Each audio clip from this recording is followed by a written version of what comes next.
فأعوذ بالله من الشيطان الرجيم. بسم الله الرحمن الرحيم. قال هي راودتني عن نفسي وشهد شاهد من أهلها إن كان قميصه قد من قبل فصدقت وهو من الكاذبين وإن كان قميصه قد من دبر فكذبت وهو من الصادقين.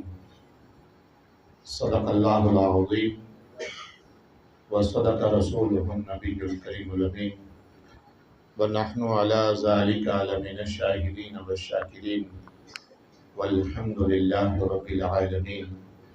مولاي صل وسلم دائما أبدا على حبيبك خير الخلق كلهم. هو الحبيب الذي ترجى شفاعته لكل حول من الأهوال المقتحمين.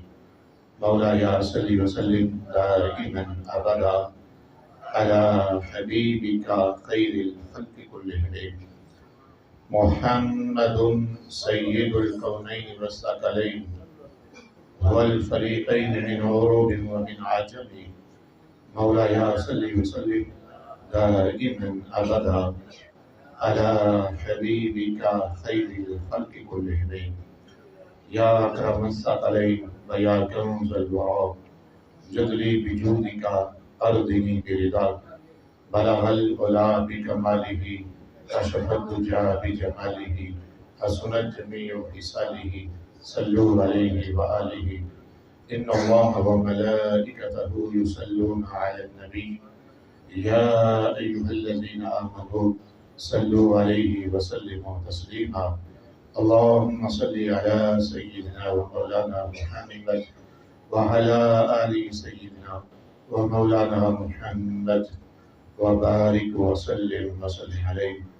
الصلاة والسلام عليك يا رسول الله وعلى آلك وأصحابك يا حبيب الله.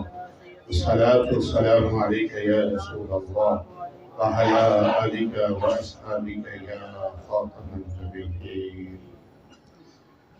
اللہ تبارک و تعالی جل جلالہ رحمن وارہ کی حمد و ثنا اور اس کے پیارے رسول دانائے وجود رحمت للعالمین راحت العاشقین مراد المشتاقین شمس العارفین سراج السالکین محب الفقراء کی بارگاہ عالیہ میں ہدیہ درود و سلام کا نذرانہ پیش کرنے کے بعد میرے بڑے ہی واجب الاحترام بانی محفل حاجی محمد اعجاز صاحب، زینت محفل محترم المقام جناب قاری غلام مرتضیٰ صاحب، دیگر مجھے مجمع کے اندر نظر آنے والے علماء کرام، بزرگوں، دوستوں، ساتھیوں، اللہ تعالیٰ ہم سب کی حاضری قبول فرمائے۔ رب ذوالجلال ان مقدس لمحات کو ہم سب کے لیے ذریعہ آخرت بنائے۔ آج کا ہمارا سبق قرآن مجید برہان رشید کی آیات کی روشنی میں ہے۔ موضوع یہ ہے کہ اللہ تعالیٰ خود رسول پاک صلی اللہ علیہ وسلم کی عزت کا محافظ ہے۔ سبق بڑا عام ہے اور ہے قرآن پاک کی آیات کی روشنی میں، غور سے سننا ہے، انشاءاللہ تعالیٰ اس کا یہاں بھی اور قبر میں بھی فائدہ ہوگا۔ قرآن مجید برہان رشید میں 12ویں پارے میں سورہ یوسف شریف میں آیا مبارکہ نمبر 26 اور 27 میں یہ بات موجود ہے جو ابھی خطبے میں نے قرآن پاک کے الفاظ تلاوت کی ہیں۔ اللہ تعالیٰ اس کی ہم سب کو برکات عطا فرمائے۔ قرآن مجید برہان رشید کا یہ مقام ہماری رہنمائی کر رہا ہے کہ جب ضرورت پڑی حضرت سیدنا یوسف علیہ السلام کو کہ ان کے بارے میں گواہی دی جائے تو رب ذوالجلال نے خود گواہی نہیں دی، اللہ نے ایک بچے سے گواہی دلوائی۔ قرآن مجید برہان رشید کے الفاظ اور آیات ہمیں یہ بتلا رہی ہیں۔ معاملہ یہ بنا کہ حضرت سیدنا یوسف علیہ السلام دیکھتے دیکھتے جب مصر کے بازار میں پہنچے تو عزیز مصر نے انہیں خریدا اور اپنے گھر لے گیا۔ اس کی اہلیہ زلیخا نامی عورت وہ حضرت سیدنا یوسف علیہ السلام کا حسن دیکھ کے آپ علیہ السلام پر وہ فریفتہ ہو گئی، اور وہ یہ چاہتی تھی کہ اپنے مقاصد اللہ کے پیارے نبی حضرت سیدنا یوسف علیہ السلام کے ساتھ پورے کرے۔ اس مقصد کے لیے طرح طرح کے ہیلے بہانے اس نے کیے۔ ایک دن ایسا ہوا کہ سیدنا یوسف علیہ السلام اکیلے گھر میں تھے اور کوئی بھی گھر میں نہیں تھا۔ وہ کئی دنوں سے یہ پلان بنا رہی تھی کہ کسی طرح یہ یوسف علیہ السلام میرے شکنجے میں آئیں اور میں اپنے مقاصد پورے کروں۔ یاد رکھیں، اللہ کے نبیوں پر اللہ کا پہرا ہوتا ہے۔ اللہ کا ہر نبی معصوم ہوتا ہے۔ انسانوں میں صرف اور صرف اللہ کے نبی معصوم ہیں۔ ہمارے جیسے عام لوگوں سے غلطیاں ہوتی ہیں، کوتاہیاں ہوتی ہیں۔ اللہ تعالیٰ اس نیک محفل کا صدقہ ہماری کوتاہیوں کو معاف فرمائے۔ لیکن اللہ کا نبی، ہر نبی اللہ کا پاک ہوتا ہے۔ تو میرے بھائیو، اللہ نے تو ہمیں نبی کو دیے جو نبیوں کے بھی سلطان ہیں، یعنی معصوموں کے معصوم ہیں۔ معصومیت اللہ پاک نے عطا ہی نبیوں کو سرکار کے صدقے میں کی ہے۔ رسول پاک صلی اللہ علیہ وسلم نہ ہوتے تو نبیوں کو معصومیت بھی نہ ملتی، کیونکہ اللہ تعالیٰ نے کوئی چیز بنانی نہیں تھی اگر سرکار نہ ہوتے۔ ہر چیز بنی سرکار کے صدقے میں۔ تو حضرت سیدنا یوسف علیہ السلام اکیلے گھر میں ہیں۔ اب اس عورت نے دیکھا کہ یہ اکیلے گھر میں ہیں، یہ ہمارے لیے اس میں بہت بڑا سبق ہے۔ آج ہم اپنی آنکھوں کو آلودہ کر رہے ہیں موبائل کے ذریعے سے۔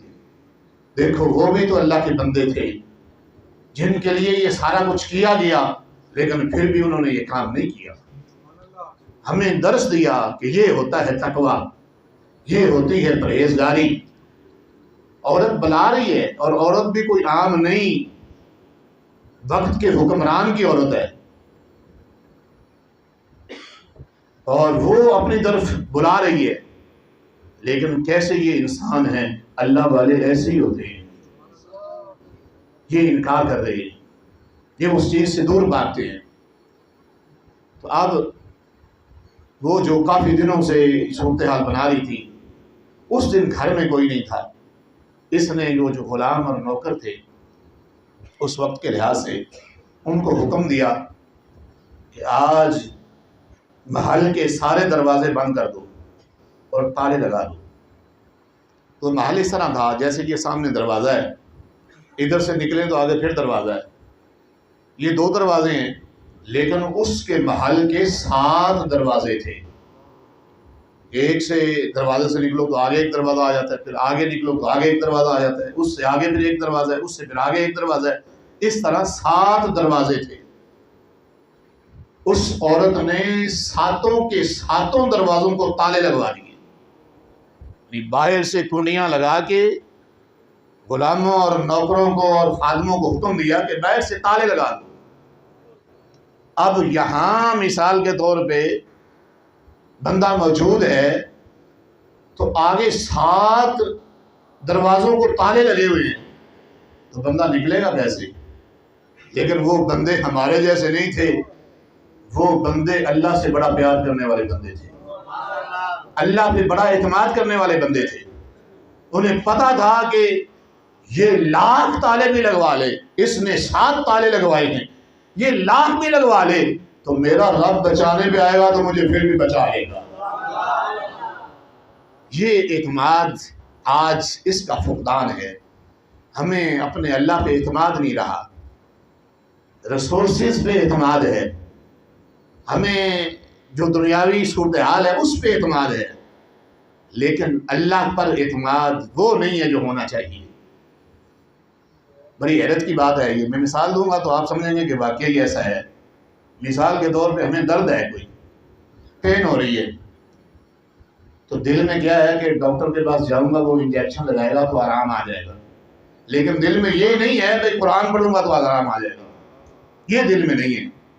یہ ہے اعتماد کا فقدان، کہ اعتماد ہی نہیں ہے رب کے کلام پہ. حالانکہ رب ذوالجلال نے قرآن میں ارشاد فرمایا وَنُنَزِّلُ مِنَ الْقُرْآنِ مَا هُوَ شِفَاءٌ وَرَحْمَةٌ لِلْمُؤْمِنِينَ.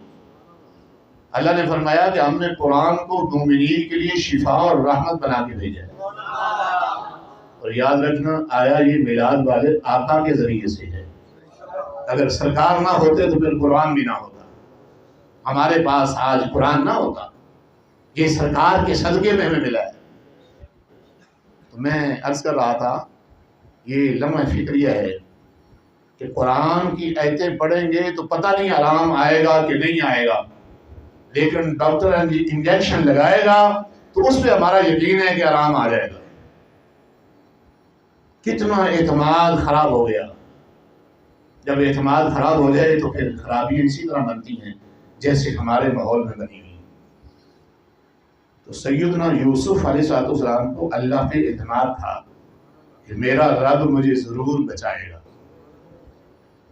اب جس وقت تالے لگوانے کے بعد اس عورت نے حملہ کیا، اپنی طرف بلانا چاہا، قرآن کے الفاظ ہیں قال ہی راودتنی عن نفسی. جس وقت اس نے اپنی طرف راغب کرنا چاہا تو حضرت سیدنا یوسف علیہ السلام اس برائی سے بچنے کے لیے بھاگے، برائی کی طرف نہیں گئے. میرے بھائی نوجوان سوچ، اللہ کے نبی برائی سے دور جا رہے ہیں اور تو اپنے ہاتھوں سے انگلیوں سے برائی میں جا رہا ہے، موبائل کے ذریعے فحاشی میں جا رہا ہے، قریانی میں جا رہا ہے. تجھے قبر کا خوف نہیں، تجھے آخرت کا خوف نہیں، تجھے ڈر نہیں کہ میرا مالک مجھے دیکھ رہا ہے. ادھر وہ بچ رہے ہیں اور تو خود ہلاکت میں جا رہا ہے، اپنی قبر کو اندھیرا کرنے کی طرف جا رہا ہے. اور سمجھتا یہ ہے کہ دیکھ کوئی نہیں رہا، ابا جی بھی کوئی نہیں، امی جان بھی نہیں دیکھ رہی، کوئی نہیں دیکھ رہا. یہ ذہن میں رکھو جہاں کوئی نہیں دیکھتا وہ مالک وہاں بھی دیکھتا ہے. اس وجہ سے جب یہ ڈر ہوگا تو پھر انسان اس جگہ پہ بھی برائی کی طرف نہیں جائے گا جہاں کوئی انسان نہ بھی ہو، اس وجہ سے کہ اسے ڈر تو حقیقی مالک کا ہے. وہ سمجھتا ہے کہ مجھے میرا رب دیکھ رہا ہے. اللہ اکبر. سیدنا یوسف علیہ السلام جب بھاگے، اللہ کی قدرت دیکھو، اللہ پہ اعتماد دیکھو. اعتماد ہو تو پھر ایسا ہوتا ہے. پہلے دروازے کے پاس آئے تو تالا بھی کھلا، دروازہ بھی کھلا، آپ آگے نکل گئے. وہ عورت پیچھے تھی. اللہ کے ساتھ تعلق دیکھو. آج آنکھوں کو پاک کرو گے تو پھر یہ تعلق میسر آئے گا. آج تقوی پرہیزگاری کو اختیار کرو گے تو پھر یہ مقام ملے گا کہ اللہ تعالیٰ کی پاور بندے کے شامل حال ہو جائے گی. لیکن یہ شیطان نے ہم سے دور رکھی ہوئی ہے، شیطان نے ہم سے چھینی ہوئی ہے، جو ہمارا دشمن ہے اور ہمیں پتہ بھی نہیں چلنے دیتا اور طرح طرح کی خرابیاں کر کے ہمارے تقوی والے جو اندر ہے ہمارا، اسے سارا کا سارا وہ خراب کر دیتا ہے. کوئی نہ کوئی شرارت کر کے، کسی نہ کسی طرف ملوث کر کے وہ سارے کا سارا معاملہ خراب کر دیتا ہے. اللہ اکبر. تو آپ بھاگے، پہلے دروازے کے پاس پہنچے، دروازہ کھلا، تالا بھی کھلا. اگلے دروازے کے پاس پہنچے، تالا بھی کھلا، دروازہ بھی کھلا. یہاں تک کہ ساتوں کے ساتوں اللہ کی طاقت سے تالے بھی کھل گئے، دروازے بھی کھل گئے.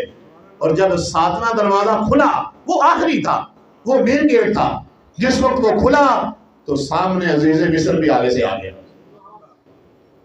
جس کا گھر تھا، جس کے گھر میں یہ ہو رہا تھا. جب وہ آگے سے آیا، اس نے دیکھا.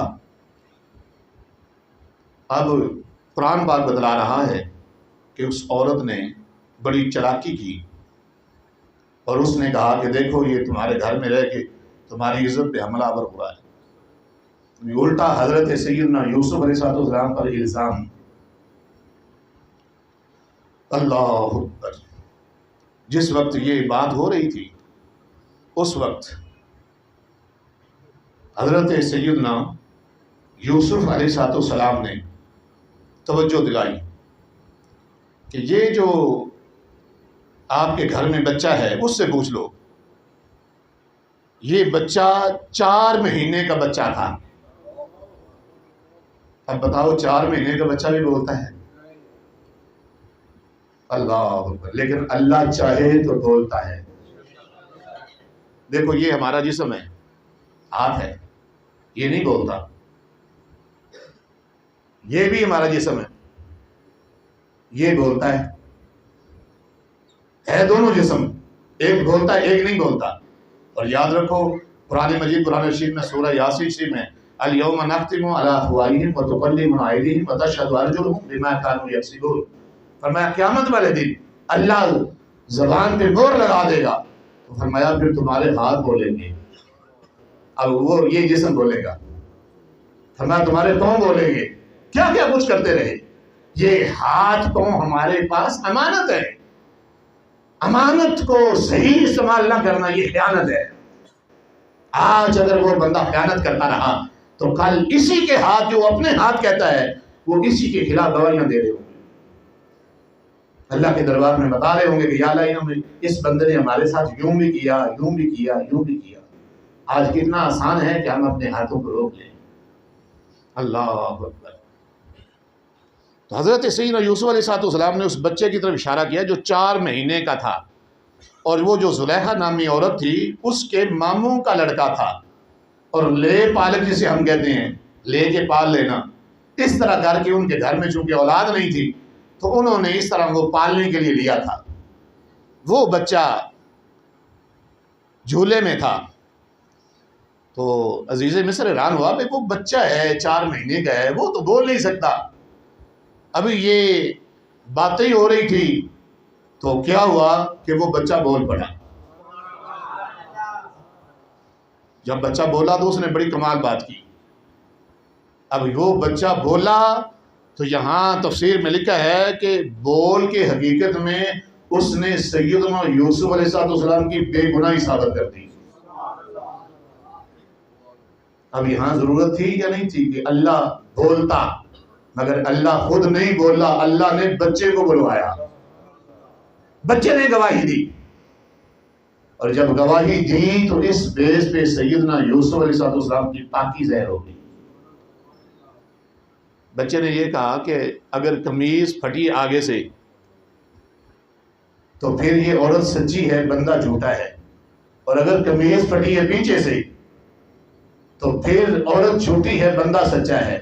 تو جب دیکھا گیا تو قمیض پیچھے سے پھٹی ہوئی تھی، کیونکہ پیچھے وہ لگ کے بھاگی تھی، اس نے کرتے کو پکڑا تھا، کھینچا تھا، وہ پھٹ گیا تھا۔ تو اس طرح عزیز مصر نے حقیقت میں فیصلہ تو اسی ٹائم کر لیا تھا کہ حقیقت میں میری عورت جھوٹی ہے اور سیدنا یوسف علیہ السلام سچے ہیں۔ نعرہ تکبیر، نعرہ رسالت، نعرہ حیدری، تاجدار ختم نبوت، تاجدار ختم نبوت، تاجدار ختم نبوت۔ اب یہ ایک مقام ہے، اور ایک مقام ہے حضرت سیدنا عیسیٰ علیہ السلام کی والدہ گرامی سیدہ مریم علیہ السلام کا۔ میں خلاصہ صرف عرض کر دیتا ہوں کہ